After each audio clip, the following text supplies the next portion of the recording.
नाम बता दें। रामकेश गुजर। तो आपके जी बड़े लंबे समय से ये परंपरा चली आ रही है, किस तरह की ये परंपरा है और आज क्या कार्यक्रम हुआ? जी ये हमारी जो परंपरा है ये पीढ़ियाँ दर पीढ़ियाँ चलती आ रही है। इसका हमारे कोई प्रमाण नहीं है कितनी पीढ़ी चल रही है कितनी पीढ़ी नहीं चल रही है।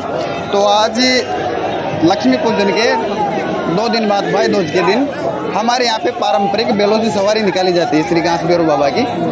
और ये परंपरा काफ़ी वर्षों से चली आ रही है। तो इससे हमारी मान्यता ये है कि गांव में जो भी कोई रोग है, कोई गांव के ऊपर कोई संकट है, वो दूर होता है, ऐसी हमारी मान्यता है सब। देखिए यहाँ पर जिस तरीके से घास भैरव की का जो प्रसाद है मुख्य रूप से वो शराब का सेवन जी।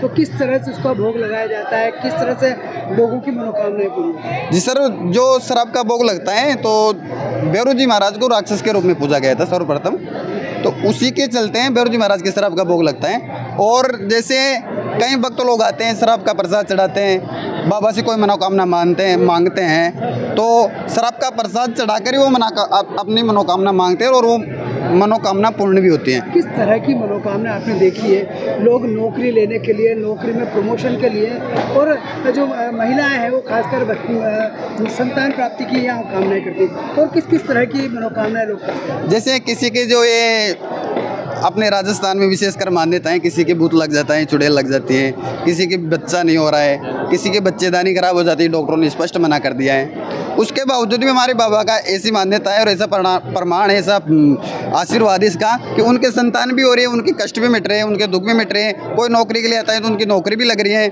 उसके बावजूद अगर जैसे कोई अपाहिज है, कोई किसी के कुछ भी हो रखा है, किसी भी प्रकार की समस्या हो, हमारे भैरव जी महाराज के आते हैं, डोग लगाते हैं, शराब का प्रसाद चढ़ाते हैं, बात करते हैं, जो भी उनकी मनोकामना होती है भैरव जी महाराज को बताते हैं। तत्पश्चात कुछ समय बाद ही 7-8 दिन के भीतर उनको उस जो भी उनकी मनोकामना होती है उसके अंदर उनको फर्क दिखना चालू होता है और तत्पश्चात सहज धीरे धीरे वो बीमारी उनकी संपूर्ण रूप से मिट जाती है। नौकरी में प्रमोशन की भी मांग करते हैं? बिल्कुल बिल्कुल।